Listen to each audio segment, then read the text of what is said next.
Founder Space, Startup Supercharged. I'm Captain Hoff, CEO of Founder Space, the leading global startup accelerator. I'm also author of the award-winning books, Make Elephants Fly, Surviving a Startup, and The Five Forces. First, let me say that a lot has changed, right? We went through COVID. And now we are experiencing layoffs post-COVID, right when people want to get employees back into the office, get them engaged in their work and with other people. Companies are handling this in very, very different ways. Most of the old guard, the older companies, they, in the tech sector, everybody's doing layoffs, from startups all the way through the big guys like Meta and, Amazon. Everybody's doing layoffs. So it doesn't matter if you're big or small. Even the big, banking companies are doing layoffs. People are just doing layoffs. But in general, when you speak in general, the old guard, when, everybody is less afraid of losing employees than they were. Because before, if you lost an employee, you might not find one for a long time, and you probably have to pay more than the employee you lost. Now, because there's a lot more people in the job market, companies are less concerned about retaining employees, just in general. But at the same time, you don't want to lose your good employees. Like, nobody wants to lose their good employees. And, even after a layoff, supposedly they got rid of the not so good employees and they kept the best employees. Well, at least that's usually the goal of a layoff, is to keep the very best. So those employees that are still working with the company, you don't want to lose them, because they have a lot of knowledge, and it's going to be expensive to retrain them. And then they're, it's just a big process. So you're going to want to keep the employees you did not lay off. So that doesn't really, so in terms of want to retain the employees they have, there are certain periods of time where they don't mind if people are quitting, like Elon Musk, when he took over Twitter, he knew he had to downsize, and in a way, he made it very easy to quit and gave people a lot of reasons quit Twitter. By saying things and doing stuff that were really not employee friendly or employee focused. To some of that worked to his advantage, but honestly, a lot of that worked to his disadvantage. And here's the thing. The employees to quit first, like when you ask them if, I'll give you 6 months severance for whoever quits, they're usually the best employees because they know they can get another job pretty quickly. So they don't mind taking the severance. It's or if you change the rules, like you say, oh, I want everybody in the office 5 days a week, nobody works from home. Who's going to quit? Who's going to quit those jobs? Honestly, the ones who know they can get another job are the first to quit. So a lot of those measures are counterproductive. And like at Twitter, I think they lost a lot of really good employees by doing it in a haphazard way and in a confrontational way that literally the best employees are like, I don't need this. This is not a great place to work. Elon Musk says you're going to have to work like crazy. We're totally changing the culture. A lot of people are like, oh, I could just work somewhere else. And they were the ones to quit, meaning he probably got left with a lot of the people who were too scared to quit because they felt like they couldn't get another job. Now you're looking at companies, like a lot of the big guys, they still operate by the old rules. So when COVID ended, they're like, we want people in the office place. We want them in the office place. So we're going to put a mandate. They call it a mandate, where people have to work in the office a certain number of days a week. It could be 5 days a week. It could be 3 days a week. It could be on special days, but they do a mandate. Now, what they found is that these mandates don't really work. They get people in the office, but they don't necessarily get the people you want in the office. So there's people will react differently. And like I said, the old guard tends to use mandates, but sorry, my voice, but so do some of the newer companies, the younger companies, like Elon Musk used it. Elon Musk used mandates that the CEO, Tom Seibel, he's the head of he's the CEO of C3 AI, a new AI company that's growing like crazy. He used mandates. He literally said, I want every employee in the office, like all my employees in the office. And he bragged about how his parking lot was the only parking lot in Silicon Valley that was full, right? So people like that, it doesn't matter if they're an old or new company, a lot depends on the personality of the CEO. But what they found is that these mandates can be very counterproductive, again, because the people who are scared of losing their jobs, they will come in. The people who aren't scared of losing their jobs and love working from home, right? They will start looking for another job. They will start. They will start looking for another job, and they will also be passive aggressive, meaning a lot of times they know they're invaluable, so they literally will just ignore the mandate. They'll ignore the rule, and they'll like just work from home, even though they were told they had to come in, because they're like, try to fire me. If you fire me, then I'm going to go. And there's some research out there that, 70% of companies or more, they don't fire people for not coming in. Like they don't, because they know that a lot of the people that they would be firing are their best employees. So even though they put in a mandate, they don't always enforce it. And then, some people come in and some people don't. So this whole thing, it's kind of managers aren't usually handling it right. So the really progressive companies, and a lot of them tend to be younger companies, like a lot of my friends are working for startups in Silicon Valley, and a lot of them ask their employees to come in. They say, we really want you to come in, but they provide flexibility, which is the right way of doing it. It's saying, look, we would love it if you come in, but you can't just say you have to be here and not give them a good reason, because these tech workers have gotten used to being, we call spoiled, right? Yeah. Really nice. They've gotten used to this, and especially the good ones, they know they're still in demand. And so what really tends to work if you want to retain your best employees and actually create a better environment is, instead of mandating stuff, to allow different teams to decide within the team what works best for the team.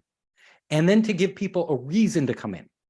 And a reason to come in usually comes down to different factors. So, why is it important to be in the office? Well, one of the big reasons to be in the office is because they've actually found that casual encounters with people in the office lead to sharing of knowledge.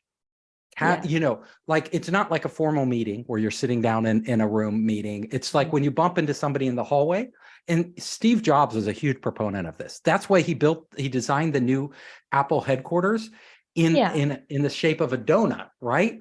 Because he wanted people to have to bump into each other as they cross, either they walk through all the halls, right? Or they crisscross the center of that donut in the open and mingle and say, oh, I haven't seen you in 2 weeks, and what are you working on? Because this type of interaction breeds innovation, it breeds information exchange, it breeds, connection between people, which makes them collaborate better because, oh, I'm seeing you. So one of the biggest things, see, if people look at their lives, like right now, they're like, why would I go into the office? Because that commute, usually the commute time sucks up so much of my day. I'm actually more productive at home because people aren't disturbing me every 5 minutes, with different things. Exactly. But why would I go into the office? Well, the reason people go into the office that's good is, one, these casual connections. You need to explain these are really important connections. You don't get those over Zoom calls because you have to make a formal meeting. You have to make a formal meeting for a Zoom call. So you're not going to casually have a Zoom call with random people. It's just not going to happen. Those people you don't see at all. So a big reason to come in is to connect with these other people. Another big reason is to feel part of a team, emotional, right? So you have to explain to employees, it's not necessarily about your productivity. Like, we aren't getting you in there because we think you're slacking at home. Because the data suggests that people aren't actually slacking at home. In fact, they are being just as productive, and they are actually, that commute time they're saving They're putting 40% of that, usually 40% of that commute time back into their work. So the other 60% they're putting into their time with their family and friends and like that, but their kids, and really important. But 40% is going into back into the work. So they're putting actually more time in when they're working remotely. But the reason to go in is because managers have to explain it's really important that we bond. Like, it's really important that we meet face to face, that we understand each other, because we will have conversations with each other that are totally different than we'll have instant messaging or over Zoom than we will have in person, right? When you see a person, you interact with them in a different way, you ask different questions. It's a much different exchange of information. So, and people like to feel bonded, like, to their coworkers. That's one of the biggest joys of working, is the relationship you develop with your coworkers. And if you're isolated, you don't get that. So the really smart managers with companies are stressing activities and things like that people can do with their coworkers in the office. Like, it's somebody's birthday on Wednesday. We want, everybody come into the office and celebrate Mary's birthday if you're available, right? Not mandating you have to be in the office on Wednesday, but wow, it's Mary's birthday. Are you going to be the one who's not there, right? Then employees think, oh, it's my decision. I don't have to go, but I actually really want to see Mary and I want to show her that I like her. I'm going to go into the office, right? Different classes, that people can have exercise classes, things like that. Educational things. We're bringing in a special speaker to help educate you on this thing that, how to work better and how to have a better work-life balance, whatever it is, right? All these different, those give people a reason to be in the office that's positive. Not like, oh, I have to be there or my boss, they're going to fire me. Let's see if they fire me, No, it's like, no, I actually want to be there. There's different things going on. So the really smart managers are doing this. I know a lot of my friends still, like, their company said, please come into the office. They're startups. We really want you in there to be working. And the thing that's drawing them in are free lunches. Like, they're like, I'm going into the office because I don't want to cook and I get a free lunch. So, like, those perks, the smart companies are, even though they're laying off people, they aren't eliminating all those perks, because honestly, a lot of those perks were available to people in the office. If you're out of the office, you don't get them. So the really smart managers are saying, look, we want to offer perks, not perks that you use out of the office, like a gym perk, right? But we want perks that you use in the office. Like, can we, and different ways of doing activities in the office that are really positive. And if you do that, it's much better. So the big difference, like the old guard companies, IBM, Goldman Sachs, you name it, they're sort of falling back on mandates, which is a very uncreative way. And the CEOs who are more cognizant of that, it's a psychological issue and more than it is, a productivity issue or a coordination issue between people. Those things we've worked out. We can work over Zoom. We know that, right? We know people are creative. But if it's a psychological issue, how do I address this? How do I get people to want to come into work and to see all the benefits? Right. I agree 100% what you just said, because it's very important for the human interaction, because now our company is remote working as well. So a lot of things. Yeah. So you don't have those relationships with people. And then, so you have to think, if people have relationships with people, how do you make those how can you emphasize those relationships? Like, can we have a special lunch day where we go out to lunch on Wednesdays, like to a fun place that then people will come to the office and participate in that event? Or can we have things after work that people participate in? These are that are right tied into the company. These are really important. Yeah, exactly.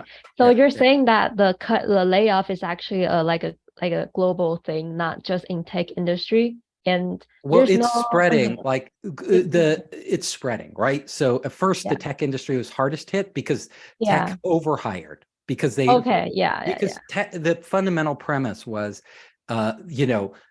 tech is, these companies are growing exponentially, right? These are fast growing companies. So we need to hire for the future because we're going to be so much bigger next year. All of a sudden, the stock, you know, the investors, the stock market said, we don't care how fast you're growing, we care how Yeah. profitable you are, right? If Right. profit matters, cut the, you know, employee. Yeah. If growth doesn't matter, profit matters, you know, the whole mindset of the management changes. They're not going to just be handing us free cash now or giving us a pass on our, you know, on our profitability. Then we need to start making sure we're profitable. That's our number one thing. Right. Yeah. And it came as it's very surprising where like, because Google and Meta, they're very focused on like people oriented, but during the layoff, there have been things where the employees came out and say that they are being laid off in a very like ungoogly way. Like they just got an email all of a sudden at 2 a.m. and then they're out. And I'm just interesting about how we perceive tech companies, like big companies, are all very like good for employees, but now it's become like this. How do you think this kind of layoff will impact the whole in hiring or workplace culture in the Silicon Valley? Well, again, it's coming down to it always comes down to individual leaders, right? The CEOs of these companies. But let me, you know, so you don't want to overgeneralize, like, because, you know, as we saw in Silicon Valley, there's a huge divergence between some CEOs and others, right? Some are still being, but even CEOs like Mark Benioff, who was saying everybody can work remotely for as long as they want, right? He's regretting his words. He's eating his words. He was like, well, actually, we do want people back in the office. You know, I want, you know, he paid an enormous amount for this huge skyscraper, the Salesforce building, and it's, you know, pretty empty. So he wants to get people back in there. But so my honest opinion is it's even in Silicon Valley, where you have a lot of new young companies that are forward thinking, we have a divergence. So we have the managers who are just like, get people back in the office, mandate it, make them, that's the only way you're going to get them. They're sort of like the Elon Musks of the world. They tend to be kind of alpha male dominant, you know, personalities who just like, my rule is the law, right? And that's more the old world thinking, because that mirrors like the old companies, right? Even though they're a new company, they're thinking like the old companies. Other CEOs are thinking much more along the lines of, you know, we want to make this a great place to work. We want to make it so that our employees want to come back to the office. And with the layoffs, though, and it's really not the layoffs, it's also just the opening up of you know, COVID going away. People are finding that not having employees in the workplace totally has a definite impact on company culture, a definite impact on the way people communicate and the way companies innovate. And people are more and more realizing that at the very least, a hybrid culture is best. So meaning certain people can work from home more, other people need to be in the office more. And you have to do this intelligently based on people's roles. So there are certain roles where being in the office is really important, you know?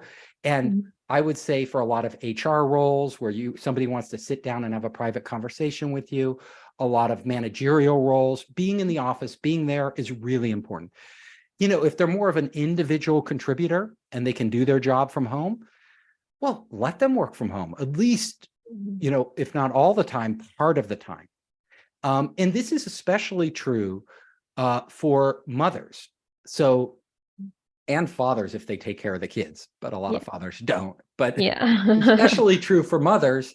The bottom line is, you know, women, like, I think it's somewhere like 90% of women, they, you know, who are mothers and that work remotely, they want to keep working remotely, right? Why wouldn't they? Because, you know, they have kids to pick up from daycare. They have all these different things going on. Working remotely as a mother is they define it, 90% define it as their number one job benefit. Like their number one job benefit is being able to work remotely, right? When they're a mother. So especially the younger the kids are. So this, you don't want to take that away from women if you don't have to. Women who are mothers and fathers who take care of the kids, you want to allow them to if they're good employees and they can do their job remotely, please let them continue to do that. It's a huge advancement in society. It, makes our kids better, makes families healthier, all of these things. And if they're still being productive, they're being productive. So really looking at the individual person and their needs and their role in the company. And let's say that individual is in a role where they're a manager, and it really is important for them to be in the office because, you want more people in the office. And if the manager isn't there, why would the other people come in?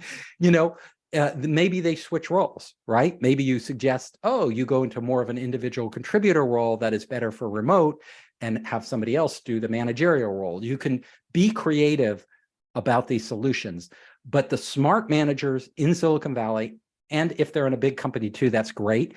But the really smart managers in Silicon Valley, they are looking at the individual, number one, and the role, number two, and then number three, how can we adapt a hybrid system? How can we adapt a hybrid system to actually match our workers in the best way possible to get the best results? Right. So like, don't generalize the concept.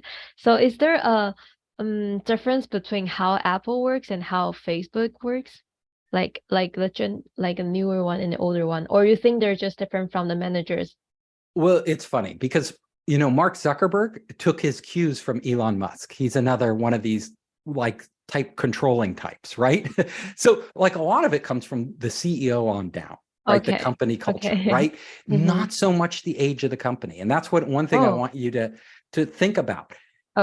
Because again, it's psychology, right? So, and the CEO ultimately is going to demand stuff. So Mark Zuckerberg's more like, I want people in the office. I want, he looked at Elon Musk. I want to lay off a lot of people. Elon, it's just sort of his personality. So you're looking at these different companies, and they are, whether they're in Silicon Valley, and they're behaving in very different ways. Of course, if you get to a really old school company, they're going to kind of act like old school companies, right?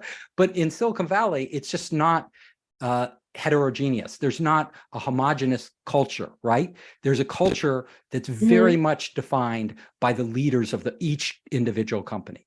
On average, though, it's Silicon Valley companies tend to be more open-minded to new ideas, more open to hybrid work, more open to tailoring policies towards individual needs and individual positions, rather than kind of the old school thinking that one size fits all. Right. Okay. I thought there is a difference between like how Apple works and how Google works, because so again, it's going to come down to Tim Cook, and Mark Zuckerberg. Ultimately, and I think Tim Cook is a much, how should I say, he is the type who is not an old school thinker, right? I think, although Apple does have a lot of its old school stuff, they're very controlling about, their technology and stuff, it remains, I think Mark Zuckerberg is probably taking a harsher line than, from everything I hear, than Tim Cook is taking.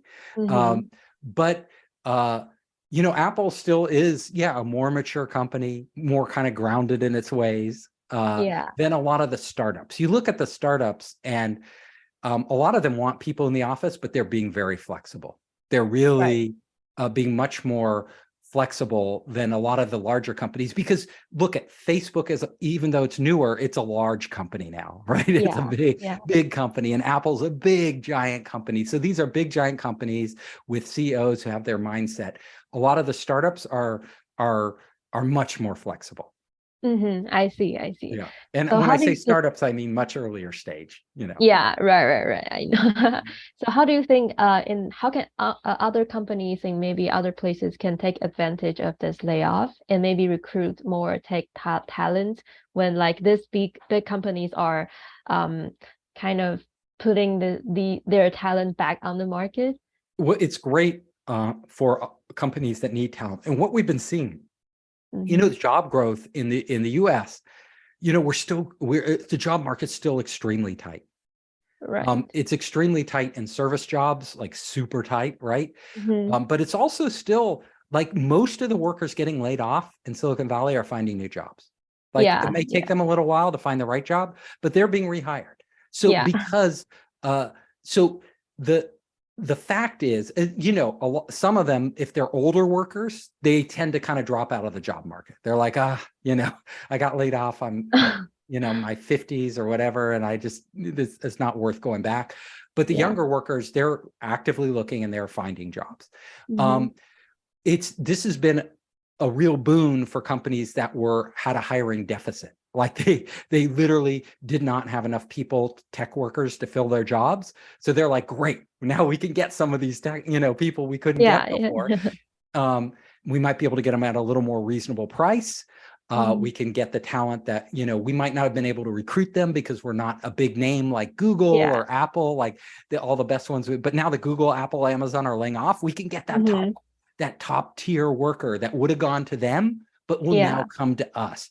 And that's what we're seeing. We're seeing companies that, you know, wouldn't have been able to access those top tier guys. And that's why those top tier guys, you know, they can say, I want to work from home because they know they're top tier, right? Some other company that couldn't have got them before will be jump on hiring them. And that's basically the shift we're seeing. We aren't yet seeing a huge unemployed labor force in tech that it's growing, because like we may see this, right? Because more and more companies are like, look, if we go into a recession, we're going to definitely see it. We're not in a recession yet, even though everybody's talking about recession. We're still not in a recession. And that's why we're not seeing it yet. I hope you enjoyed the show. If you liked it, hit the subscribe button and share it with your friends. You can help us create more great content by subscribing and sharing. Also, if you want to access our online startup program, our investor network, and our entrepreneur resources, just come to founderspace.com.